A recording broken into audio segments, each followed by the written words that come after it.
अस्सलाम वालेकुम। SM news के साथ मैं हूं सैयद मुकद्दर रज़ा। SM न्यूज़ स्टूडियो में खुशामदीद। खबरों के सिलसिले को मज़ीद आगे बढ़ाते हुए खबर शामिल करते हैं। गुजरांवाला से बगैर इजाज़त के दूसरी शादी महंगी पड़ गई। पहली बीवी बच्चों समेत मैरिज हाल में पहुंच गई। मैरिज हाल में थप्पड़ चल गए।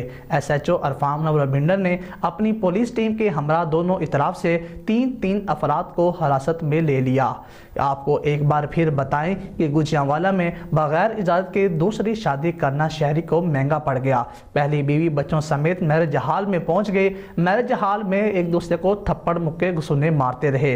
SHO अरफान मुनव्वर बिंडर ने अपनी पुलिस टीम के हमरा दोनों इतराफ से तीन अफराद को हिरासत में ले लिया। मजीद सूरत हाल से आगाह कर रहे हैं गुजरांवाला से हमारे नुमाइंदे अहमद खोखर।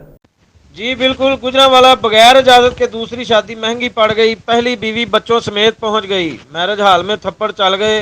SHO अरफान मुनव्वर बिंडर ने अपनी पुलिस टीम के हमरा दोनों तरफ से तीन अफराद हिरासत में ले लिए। ये वाकया थाना दुल्ला के इलाके में पेश आया, जहां आमर नामी शख्स मुकामी मैरिज हाल में दूसरी शादी रचा रहा था कि पहली बीवी बच्चों समेत पहुंच गई। पहले बीवी बच्चों के पहुंचने पर हाथापाई थप्पड़ चल गए। दोनों तरफ से खींचातानी शुरू हो गई। हंगामा पे पुलिस बुलवा ली गई। पुलिस ने मौका पर पहुंचकर झगड़ा रुकवा दिया और दोनों तरफ के अफराद हिरासत में ले लिए। झगड़ा मजीद ना बढ़े इसलिए इंसदादी कार्रवाई की गई। ताहम आमर नकाब पहले ही कर चुका था। इसकी दावत वलीमा चल रही थी। जी बहुत शुक्रिया अहमद खोखर तफसीलात से आगाह करने के लिए। अब तक के लिए इतना ही। मजीद खबरों के लिए देखते रहिए SM न्यूज़।